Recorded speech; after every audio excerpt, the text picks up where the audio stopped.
Good morning, everybody. Welcome to another edition of Breakfast with Brian. Last time we looked at the end of Revelation, and now we've moved on. As you know, my practice has been to read through the New Testament and go back, and each time I restart, I start with a different version of the Gospels. This time it's Matthew. So we're in the book of Matthew. And what I've been reading about is the call of John the Baptist and the call of Jesus. And it's interesting. And of course, in this short devotional, I haven't got time to go into all the pros and cons and details. Just a few thoughts. Comparing the two. The two of them knew what God wanted them to do. Are you know what God wants you to do? Do I know what God wants me to do? Well, during my life at different stages, I've been very clear, very sure that God is calling me, wanting me in this particular role, or to do this, or to do that, or to be this, or to be that. And that's fine. And there are other times where we lose direction a little. In other words, we're not very conscious of that call. This is where faith comes in. And with John and with Jesus, I'm interested in the fact that neither of them in the scriptures were called by God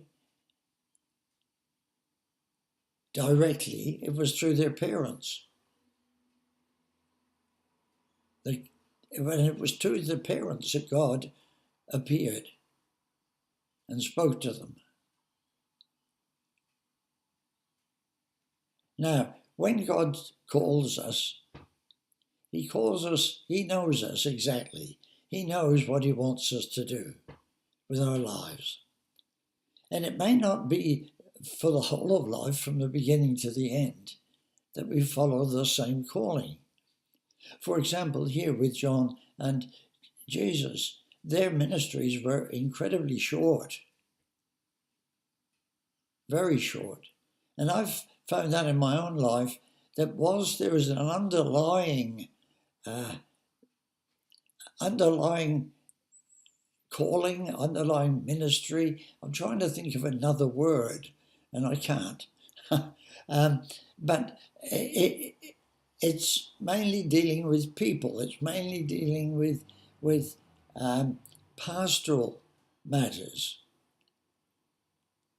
Now, initially, before that calling came, I was not a people person at all. And I'm not a people person as some people define it today. But through my life, that calling has taken different appearances. One time, one period, it was being a senior pastor. Another time, it was being an associate pastor.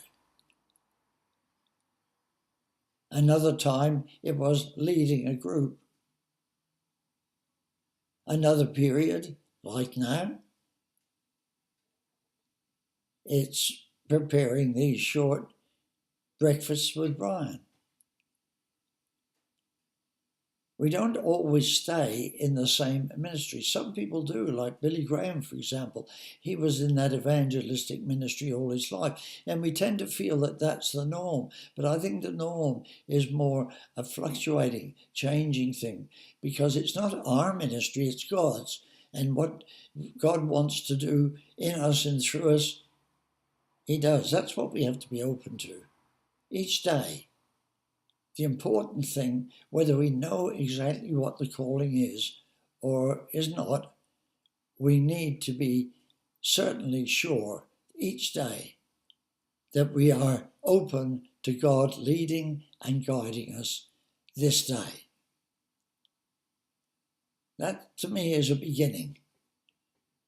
Then out of that, God might show us something for the future or some ongoing continuous activity or work or service that he wants us to be in.